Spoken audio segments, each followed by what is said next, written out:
London is a city in a continual state of revision. Graffiti emerges each day and fades just as quickly. Some works disappear before they are ever truly seen, washed away, painted over, replaced.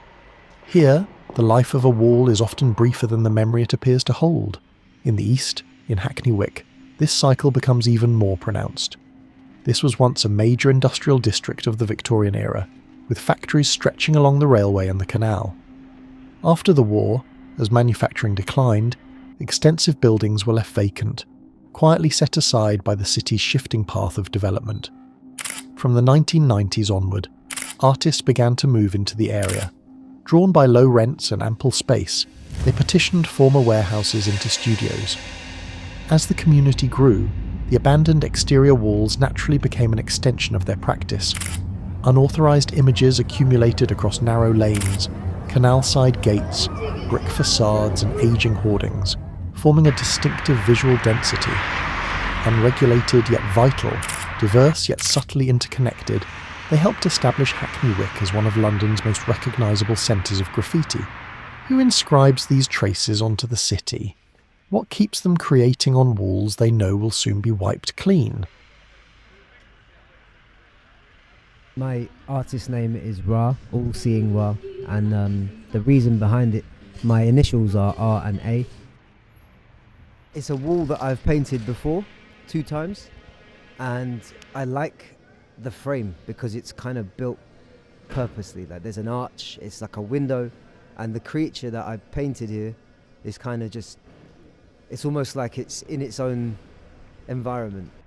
I did that with a friend of mine in February of this year. It was freezing, and no, maybe it was last year. I think it was last year, and we had to climb on a ladder on top of the building here, and then hide. But we like to do stuff that's more hidden or a bit more secluded. I think that should last for a little while because it's hidden away.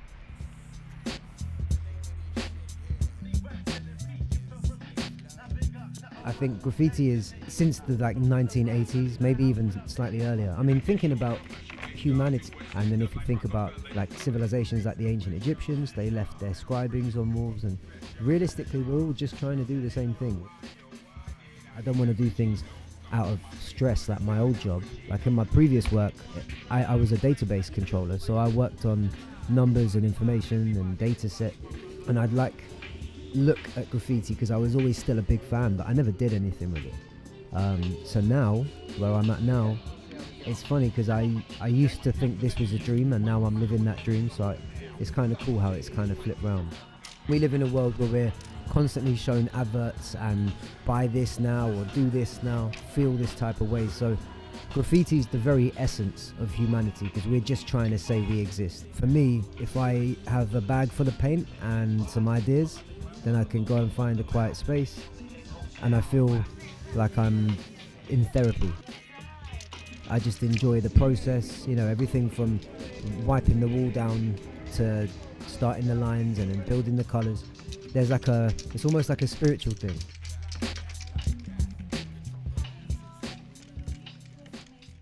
My name is Jamie Anker, or you can call me Jam Jam. I'm 28. I've lived in Hackney Wick full-time since 2020. And how long have I been creating here?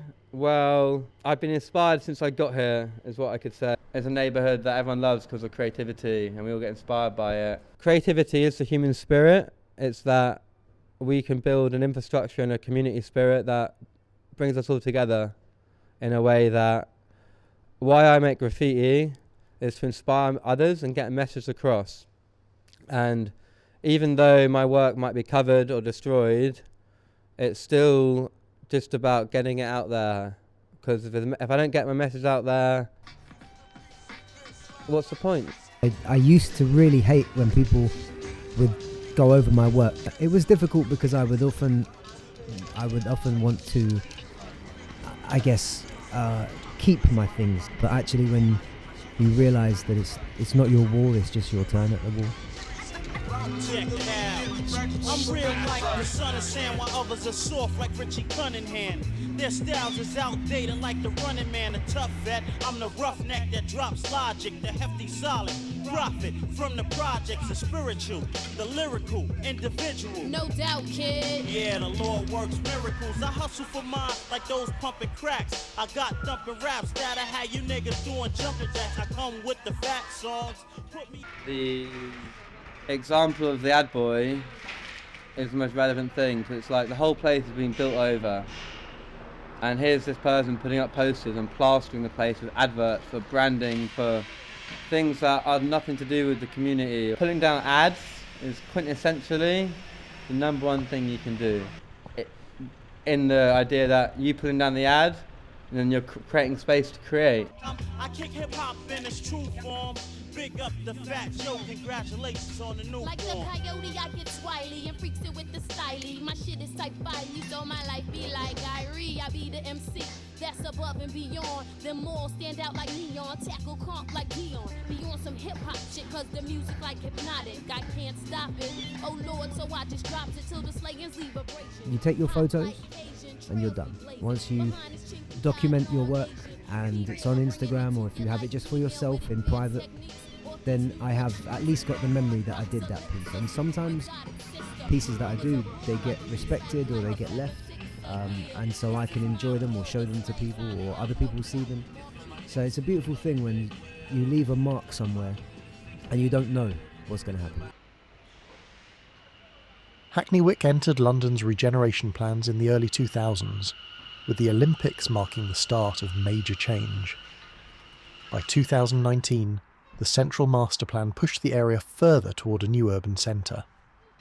As redevelopment advanced, warehouses, studios and low-rent creative spaces were replaced by new builds. Murals disappeared, costs rose, and much of the creative community was forced out. In the process, the old Wick slowly recedes and a redefined district emerges. And amid these sweeping changes, those who feel the transformation most acutely are the local shopkeepers and the workers on the ground. Hiya, my name is Alka. I am an interior designer and this is my place. I live in Hackney Wick as well. When we came here, when you see that this window, it was all graffitis and we have to knock it down because we are building a bar. But we reuse it on the bar, as you can see over here. So we love to keep carry on the Hackney Wick with the art and graffitis, everything basically. As you can see, there are lots of artists here. They live in here, warehouses, but now the warehouse is knocking down. It's turning into new building. So it's a little bit like not really good stuff going on, but what it is, what it is. Business-wise, it can be because we are a restaurant bar. Who has the money, they can move in here. But the white has been that. That's really bad. The story here, the story of Hackney Wick as one built from creativity, that's just being built over, and the effect of it being built over is less and less people able to connect with that story and participate with it. Guru, I have been working here for 6 months for this project called Hackney Wick Yards with the main contractor. I am working here. At the same time, there are so many buildings projects going on mainly for the residentials and commercial purpose. All the new builds, you'll notice, have no graffiti on them, and that's because of the law. And the idea is that if it's not been painted on, if you get caught painting on it, that's damage, that's criminal damage. But the fact is like if you come to a neighbourhood where there is creativity and you build these things, and then expect people to not do what they already did, what's going on is that more and more you're getting less and less of an ability to create. There's less space to create in Hackney Wick right now. They've built all these developments, but they haven't provided any space for us to create anymore. It's like, what's the point of all these spaces if not only can no one afford to live in them, but there's no space to create? As Hackney Wick's graffiti recedes, we're left with a quieter question. Will another corner of the city become the next place to carry these marks? Graffiti fades beneath fresh layers of paint, and the stories etched into these walls are eventually erased. Their brevity never diminishes their meaning. Having appeared and been seen, they become their own meaning even as they fade.